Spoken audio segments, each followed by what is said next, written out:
Ya ini Indonesia ya, pakai Jawa semua. Gini Ustaz, orang-orang tuh melihat saya kan dari fisik.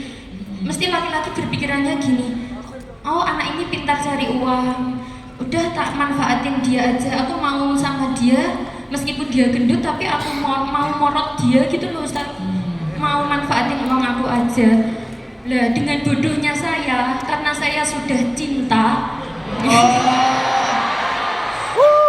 saya itu selalu kayak terbawa perasaan kan, ya udah tak beliin aja gak apa-apa gitu. Sampai pada suatu saat itu saya trauma, kenapa ya kenapa ya kok laki-laki itu nggak ada yang tulus dengan saya seperti itu Ustaz. Maksudnya saya insecure, saya kan gendut toh. Lah itu kok kenapa orang-orang tuh nggak mandang dari hati saya, padahal saya udah sangat tulus gitu loh Ustaz. Terus setelah itu maksudnya ada yang bikin saya paling sakit hati itu dari keluarga saya sendiri. Maksudnya saya dalam mengusahakan pencarian jodoh ini kan bener-bener gitu Ustaz. Lah itu bilang gini, dia kan juga mengusahakan mencarikan saya jodoh. Udah kamu tak jodohin sama orang yang 100% gak penuh gitu. Maksudnya dia idiot. Pokoknya saya mau sama kamu. Yo saya sedih Ustaz bilang seperti itu. Terus aku gini, ya Allah masa aku gak punya jodoh gitu Ustaz. Aku sudah berusaha memperbaiki diri. Saya dulunya gendut Ustaz. Serius ya, 125 kilo. Alhamdulillah sekarang saya ingin memperbaiki diri sudah 100 kilo. Saya nggak mau. Karena saya dihina secara fisik itu sakit sekali Ustaz. Makanya saya ingin memperbaiki diri. Gimana sih caranya biar jadi wanita cantik, wanita sehat, wanita mahal, biar dihargai sama laki-laki seperti itu Ustaz. Saya kan nggak pantang menyerah ya Ustaz. Saya terus memperbaiki diri, terus mendekatkan diri kepada Allah. Sampai saya cerita suatu saat saya nekat ziarah itu ke makamnya Sunan Kudus sama Bunyai Haji Hamdanah. Ya saya niat dari hati semoga aja wasilah ini dipertemukanlah jodoh saya. Lah besoknya saya berangkat ziarah Ustaz, malamnya ada laki-laki yang WA saya. Iya sih. Sebentar ini belum. Nah, itu kan saya pikir, oh mungkin ini jawaban dari Allah gitu Ustaz. Dia, ya Allah ya selama perkenalan dia baik loh Ustaz. Pikir saya kan jalur langit gitu. Lah jalur langit terus selama perkenalan dia kan teman saya apa ya musab gitu loh, musab di Gus Idam itu loh pokoknya. Lah itu kan ya saya pikir itu jalur langit baik banget, Allah tuh memberikan saya jodoh itu. Soalnya dia kelihatannya soleh, tampan, pekerja keras dan tulus. Terus kami sudah merencanakan pernikahan Ustaz. Terus saya istiqorohi, hasilnya juga baik. Tapi entah kenapa, maksudnya orang tua kami juga sudah saling kenal. Apa karena saya terlalu yakin atau gimana, saya juga nggak paham bahwa yang maha membolak-balikkan hati kan Allah ya. Terus akhir-akhir ini di hari ulang tahun saya dikasih kejutan Ustaz. Mau tahu nggak kejutannya apa? Apa? Mau dong, mau banget, mau apa? Di ghosting. Ya Allah sedih kan ya. Harusnya saya mendapatkan, maksudnya impian semoga di hari ulang tahun saya kayak dilamar atau apa gitu. Tapi sebelum akhir kejadian itu dia kayak mode-mode saya gitu Ustaz, kayak ingin memanfaatkan saya. Saya mikir, ya Allah laki-laki yang selama ini saya anggap tulus, kok ternyata sama dengan laki-laki ya, laki-laki yang lain gitu. Maksud saya, apakah ini sebagai ujian karena kami sudah memiliki niat yang baik? Maksudnya Allah menjauhkan kami terlebih dahulu gitu atau gimana Ustadz? Atau mungkin saya harus lebih berikhtiar lagi untuk menemukan suatu jawaban yang lebih indah nantinya, seperti itu. Terima kasih Ustadz, maaf Gian agak belepotan. Ya semangat ya Mbak Anis ya. Luar biasa Masya Allah. Silakan Gurunda sebagai Gurunda. Sebagai berpengalaman gitu maksudnya. Guru kampleng. Mbak Anis, saya punya saudara. Bagaimana kita dijodohkan aja. Tahan, sabar. Saya punya saudara di sini di Tuban.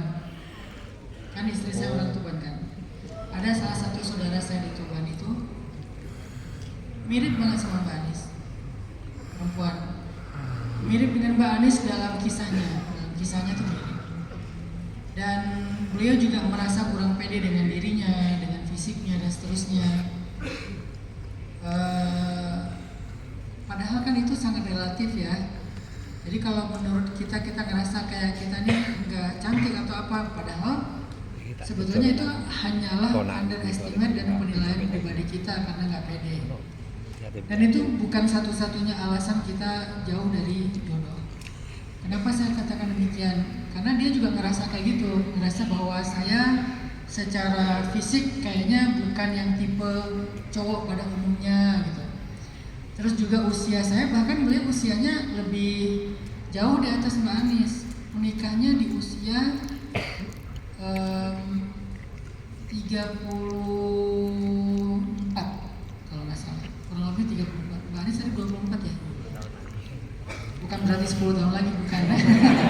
Dia nikahnya tuh 34. Nah, kan artinya penantiannya tuh luar biasa ya. Dari umur 20-an sampai umur 30-an itu kan makin nambah usia, cewek-cewek itu kan makin deg-degan tuh. Apalagi dengan tadi banyak alasan dia ngerasa nggak pantas, ngerasa nggak layak, dia bukan tipe buat cowok-cowok yang pada umumnya. Makin nambah usia makin berat dia berharap untuk bisa punya pasangan. Tapi dia nggak berhenti berharap, dia terus memperbaiki diri, dia minta doa dari ibunya, dia tadi mencari asbab-asbab pintu-pintu langit dia ikhtiarkan. Di usia kurang lebih 34 tahun, dia ketemu dengan seorang laki-laki setelah sekian banyak laki-laki datang dan pergi tapi nggak punya kejelasan, bahkan hanya menoreh muka doang. Tapi pada akhirnya datanglah seorang laki-laki yang sangat soleh, yang baik, yang bertanggung jawab, dan saya saksinya karena saya tahu betul orangnya, bukan kata orang lain, saya melihat sendiri.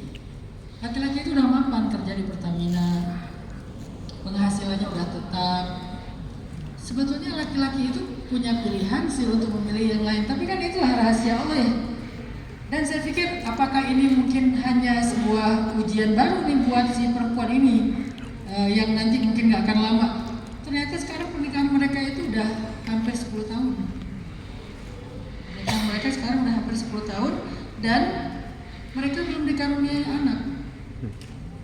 Tapi laki-laki ini soleh banget sih laki-laki ini. Gak pernah mengeluh, dia sangat sayang sama istrinya, dia gak pernah membandingkan istrinya dengan orang lain, dia orang yang sangat betah di rumah, dia gak keluyuran keluar, dia gak.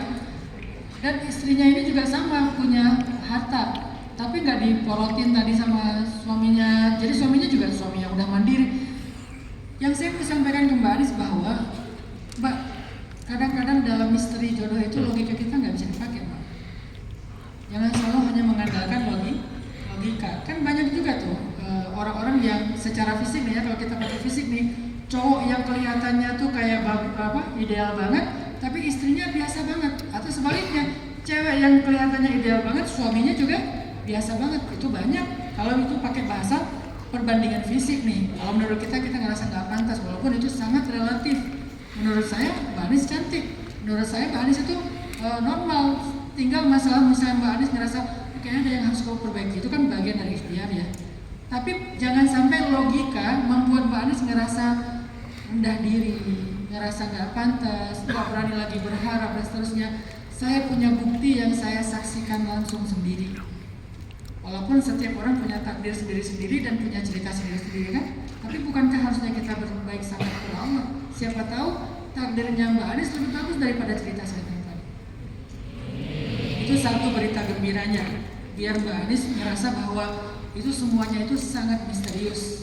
Maka saya tetap berharap, saya tetap berbaik sangka kepada Allah, tetap justru kayak cerita tadi, kalau Mbak Anis lagi ngerasain sekarang nggak baik-baik saja, inilah saatnya Mbak Anis untuk membicarakan yang baik-baik, karena itu akan menjadi fa'lu, kalimah sholihah. Yang kedua, belajar dari Sayyidah Khadijah dalam mencari laki-laki.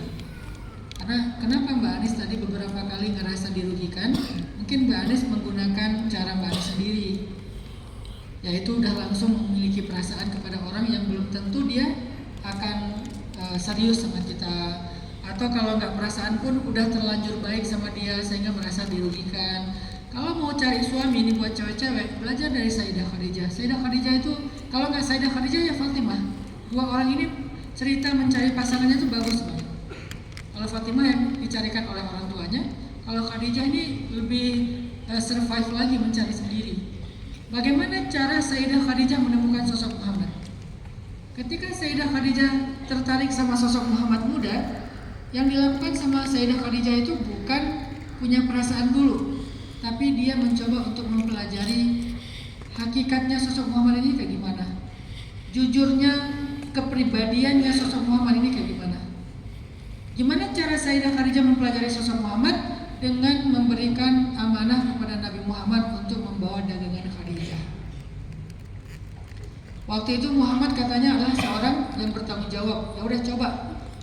Sebetulnya tanpa mau menikah dengan Muhammad pun sebetulnya Khadijah memang udah cocok untuk bertransaksi atau berpartnership dengan Nabi Muhammad.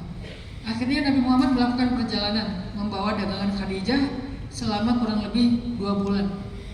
Nah, Khadijah mengutus seseorang untuk mempelajari Muhammad dalam safar, karena kita akan tahu sosok seseorang itu sifat aslinya ketika safar kan. Orang kepercayaan Khadijah ini namanya Maisarah. Maisarah itu laki-laki, by the way, bukan perempuan. Jalanlah Maisarah sama Muhammad ke Damaskus.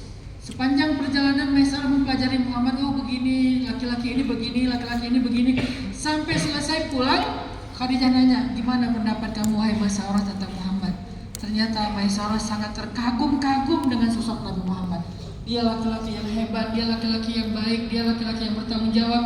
Dia dekat dengan orang miskin, dengan orang-orang fakir. Semua orang susah di Damaskus itu kenal Muhammad karena dia suka membantu mereka. Ketika dia duduk di bawah pohon, pohon itu menunduk untuk dia. Ini ajaib sekali, aku belum pernah melihat orang kayak gitu.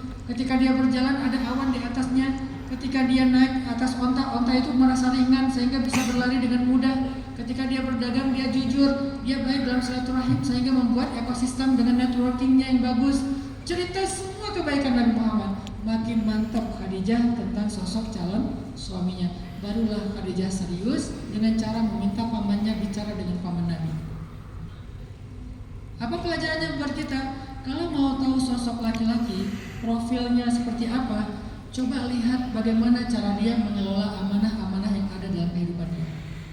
Jangan lihat ketika dia bertamu. Laki-laki ketika bertamu bisa aja manis. Ketika dia di depan kita bisa aja dia jaim.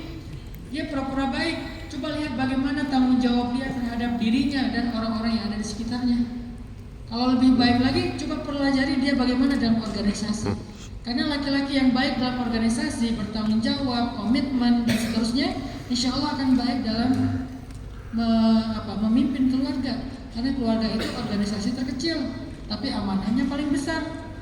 Maka itulah yang dipelajari oleh Sayyidah Khadijah atas sosok Muhammad SAW. Maka Mbak Anis, kalau ada laki-laki yang Mbak Anis kira-kira kayak, wah ini kayaknya mau diseriusin, coba pelajari dia, jangan dekat dengan dia, tapi pelajari dia. Apa bedanya dekat dengan mempelajari? Kalau dekat, kita udah main perasaan, sementara yang kita tahu tentang dia itu cuman actingnya. Kalau mempelajari, ya kita bisa pakai orang ketiga, kita bisa menanyakan ke orang lain bagaimana sosok laki-laki itu. Tapi jangan sampai kita salah mencari referensi, misalnya ke orang yang dengki, sakit hati. Itulah kenapa ta'aruf itu nggak boleh berdua, nggak boleh direct. Ta'aruf itu harusnya ada yang membimbing, ada yang membantu gitu. Fab'atsu hakaman min ahlihi wa hakaman min ahliha. Memang harus ada wakil dari masing-masing pihak. Dengan kayak gitu nanti Mbak Anis akan, oh kalau dia nggak serius, nggak apa-apa karena kita belum main perasaan. Kita nggak akan merasa kecewa, nggak akan merasa terluka terlalu dalam.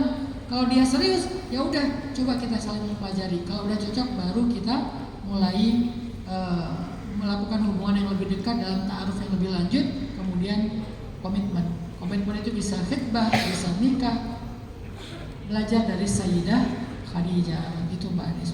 Semoga Mbak Anis dianugerahkan imam yang terbaik. Amin.